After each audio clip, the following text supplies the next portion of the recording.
वालेकुम नाज़रीन। हम आपको अल्हम्दुलिल्लाह आज ये बताने की समझाने की कोशिश करेंगे कि मर्ज़ क्या है और उसका इलाज क्या है। इस तरीके के अंदर जो हम आपको बता रहे हैं वो खालिक़ कायनात ने हमें दिया हुआ है। लिहाजा खालिक़ कायनात का दिया हुआ जो असूल इलाज है वो इंतहाई कामयाब तरीन ही हो सकता है, उससे बेहतर कोई इलाज नहीं। लिहाजा हम देखते हैं कि अल्लाह तबारक व तआला ने हमें हुक्म दे दिया कि आप मौसमों पर गौर करें कि मैं कैसे किस किस तरह मौसम को तब्दील करता हूँ। लिहाजा हम जब देखते हैं कि एक मौसम दूसरे मौसम में तब्दील हो जाता है तो किसी किस्म का मौसम के अंदर खला के अंदर कोई नागवार हादसा पेश नहीं आता, यानी कि जिसनों साइड इफ़ेक्ट कह देते हैं, इस साइड इफ़ेक्ट कोई नहीं होता।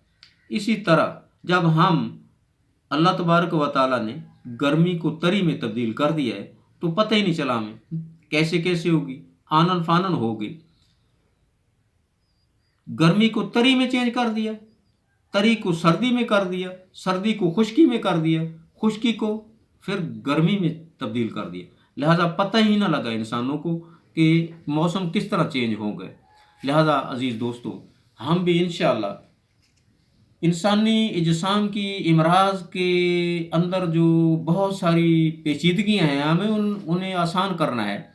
लिहाजा हम भी इसी असूल के तहत, कानून कुदरत के तहत हम भी इंशाअल्लाह खुश्की को गर्मी से, गर्मी को तरी से, तरी को सर्दी से। मसलन एक आदमी को तरी के इमराज हो गए हैं, नज़ला ज़ुकाम है, इन्फ्लुएंजा है, यानी कि सर्दी के इमराज हो गए हैं, उनका इलाज अगर हम कानून कुदरत की रहनुमाई के अंदर करेंगे तो इंशाअल्लाह आनन फानन कामयाब होंगे, क्योंकि अल्लाह तबारक व तआला तरी को सर्दी से कर रहे हैं। हम भी इंशाअल्लाह उसी कुलिये और कायदे के मुताबिक अगर हम सर्दी का इलाज खुश्की से करेंगे तो इंशाअल्लाह कामयाब होंगे।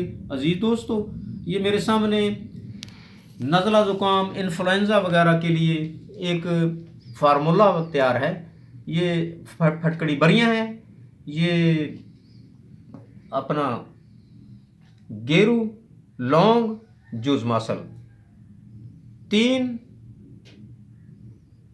ग्राम 10 ग्राम 10 ग्राम इस तनासब से ये मुरक्कब लेकर आप इसे बारीक सफ़ूफ बना लें और 500 mg के कैप्सूल भर लें। नज़ले ज़ुकाम के मरीज़ को आप एक कैप्सूल दे दें चाय की पत्ती के कहवा से या लौंग दारचीनी के कहवा से। अल्लाह के फजल व करम से वो एक खुराक से ही आपको कह देगा कि मैं हकीम साहब ठीक हो गया हूँ, क्योंकि ये वो तरीक़ा इलाज है जो हमें कुदरत ने अता फरमाया है। लिहाजा इस तरीक़ा इलाज में किसी किस्म की ना कोई साइड इफ़ेक्ट है, ना कोई कमी है, ना ये गलत है, ना कोई ये तीर तुक्के वाली बात है, और ये है हकीकत। अल्लाह के फजल व करम से आप जिस तरह कुदरत ने मौसमों को तब्दील किया है उसी तरीके पर अगर आप जिस्म के अंदर के मौसम तब्दील करेंगे तो इंशाअल्लाह वो शर्तिया तब्दील होंगे और किसी किस्म का कोई हादसा पेश ना आएगा, किसी किस्म का यानी कि कोई साइड इफ़ेक्ट ना होगा। लिहाजा ये फार्मूला मैंने आपको बता दिया है, आप ये इस्तेमाल करें और इससे मुफाद उठाएं। मैंने ये बताया इसलिए कि अल्लाह की मखलूक इससे फ़ायदा उठाए। मौसम सर्दी की मुताबिकत के लिहाज से मैंने ये आपको बताया है। इसके आगे अल्हम्दुलिल्लाह हम मज़ीद आपको जो भी जिस तनासब से भी वीडियो होगी उसके मुताबिक हम आपको उसके मुताबिक एक फार्मूला भी ज़रूर बताएंगे, ताकि आपको सुनने का अपना टाइम जो है उसे ज़ाया नहीं समझेंगे। इंशाल्लाह आपके टाइम की कदर हो जाएगी, आपको उसके टाइम का, अपने टाइम का पूरा सिला मिल जाएगा इंशाअल्लाह। अगली वीडियो के से पहले हम आपको खुदा हाफ़िज़ कहते हैं। अल्लाह हाफ़िज़।